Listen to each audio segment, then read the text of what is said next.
추가적으로 이 쿠팡에 대한 얘기를 좀 하자면, 요거는 좀 다른 얘기일 수도 있는데, 여기는 쿠팡의 매출의 증가 어마어마하죠. 근데 그만큼 손실도 많이 보고 있다. 그러면 여러분, 이 얘기를 좀 해드려야 될 건데, 어쨌든 저는 뭐 회계사니까, 여러분 위메프랑 쿠팡이랑 그 다음에 티몬이랑 있는데, 쿠팡은 왜 이렇게 매출이 높을까? 물론 많이 팔아가지고 매출이 높을 수도 있지만, 이 쿠팡의 매출이 높은 이유는 다 요것 때문입니다. 직매입 비중 때문입니다. 여러분, 여기 회계사 공부하신 분도 있는데, 이 직매입이라는 용어는 회계에서도 쓰는 용어인가요?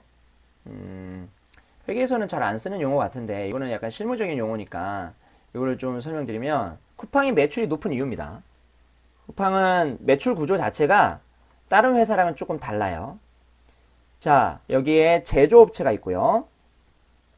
제조업체가 물건을 만듭니다. 그 다음에 물건을 지가 못 파니까 유통회사한테 팔아달라고 그러는 거예요.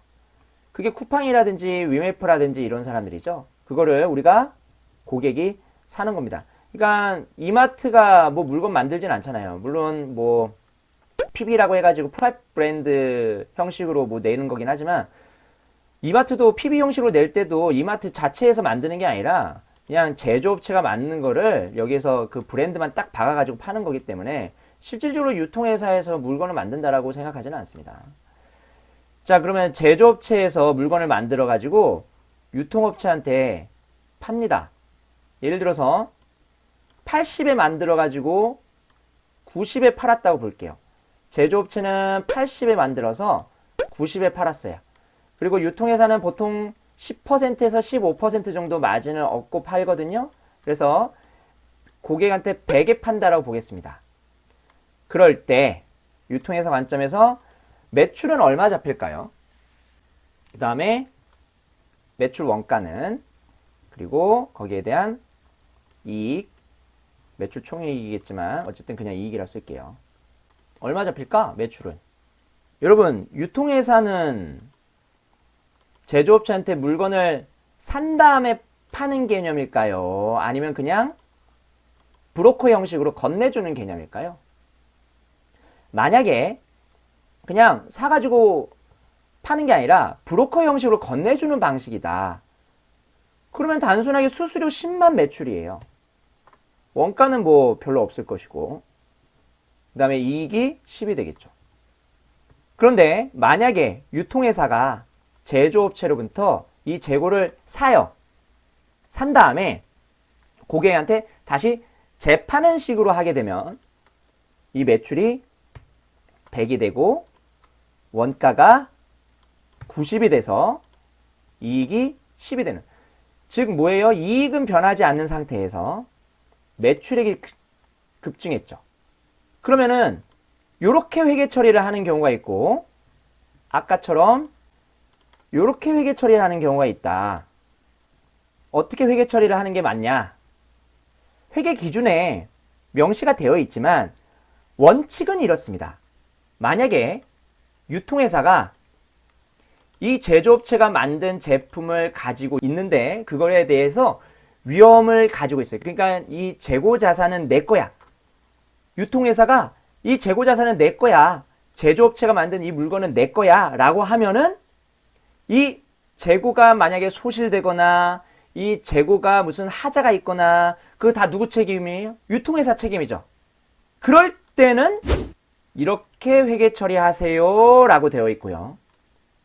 만약에 단순하게 창고에다가 두고 그거를 넘겨주는 형태, 그래서 이 재고가 하자가 있거나 이 제품에 하자가 있을 경우에 이 제조업체한테 책임이 있을 경우에, 그러면 단순하게 브로커 역할이죠. 그럴 때는 이렇게 회계 처리하라고 되어 있어요.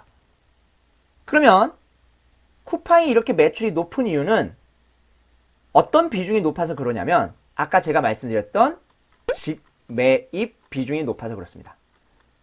즉 제조업체한테 물건을 직접 사가지고 그 제조업체한테 산 물건에 대한 위험을 이 쿠팡이 온전히 다 껴안고 있기 때문에 이렇게 회계 처리를 할 수 있고요. 그런데 이게 무조건 쿠팡은 100% 직매입, 다른 회사는 0% 직매입, 이게 아니라 직매입률이라는 게 있거든요. 쿠팡은 직매입률이 굉장히 높습니다. 거의 뭐 전체 제품의 한 90%에 육박합니다. 그런데 티몬이라든지 위메프라든지 직매입률이요 30에서 50%예요.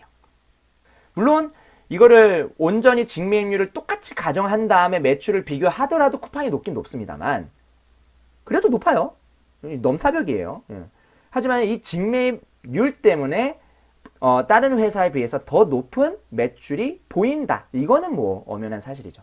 그래서 이게 회계적으로 원칙을 정한 다음에 그 다음에 그 제조업체와의 계약 구조 이것 때문에 다 달라지는 거예요. 이게 단순하게 눈으로 확인해가지고 하는 게 아니라 계약 구조를 다 봅니다. 계약 구조를 보고 요거는 직매입이야. 이거는 그냥 단순하게 수수료 형식이야. 이거를 다 이제 구분을 합니다. 그리고 회계사들이 직접 가가지고 그것도 확인하는 절차를 거쳐야 되는 것이고요. 그거에 따라서 이익은 달라지지 않지만 뭐가 크게 달라지니까요? 여기는 매출이 크게 달라지니까 이거를 볼 수밖에 없죠. 이게 되게 중요한 이슈입니다. 사실은 이게. 그 직매입이라고 했잖아요. 그리고 전체 매출액 중에서 직매입이 차지하는 비중이 직매입률이고요. 쿠팡은 직매입률이 90%예요. 쿠팡은 90%. 티몬이 약 50% 정도입니다. 티몬이 50%. 위메프가 한 30%. 이렇게 돼요. 백화점은 직매입률이 어느 정도 될까요? 백화점. 실제로 평균 10% 미만입니다.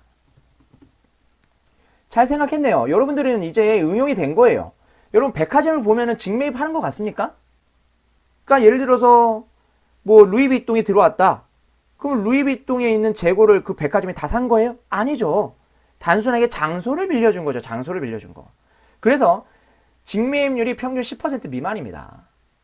물론 백화점도 요새 온라인 쇼핑몰이 좀 늘어나면서 그러니까 온라인 쇼핑몰의 직매입률이 굉장히 높은 것이고 오프라인 같은 경우에는 직매입률이 조금 낮은 편이에요. 자, 그렇게 해서 직매입률까지 우리는 회계를 배우는 사람들이니까 또 이 금융만 다룰 수 없거든요. 금융과 회계는 뗄래야 뗄 수 없거든요. 그래서 이 회계에 대한 이슈들도 제가 툭툭툭툭 하나씩 던질 겁니다. 제가 뭐 민감한 주제지만 그래도 민감하지 않게 풀어내려고 되게 노력을 하잖아요. 오늘도 사실은 되게 민감한 주제예요, 이게. 하지만 뭐 그렇게 그 받아들이는데 부담감은 없었죠. 이것도 마찬가지로 제가 나름대로 잘 정리를 해가지고 여러분들의 그 사고를 증진시키는데 좀 도움이 될 만한 얘기들을 하도록 하겠습니다. 자, 그러면은 오늘은 여기까지 하고요. 여러분 늦었으니까 편안한 밤 되시기 바랍니다. 갈게요. 안녕.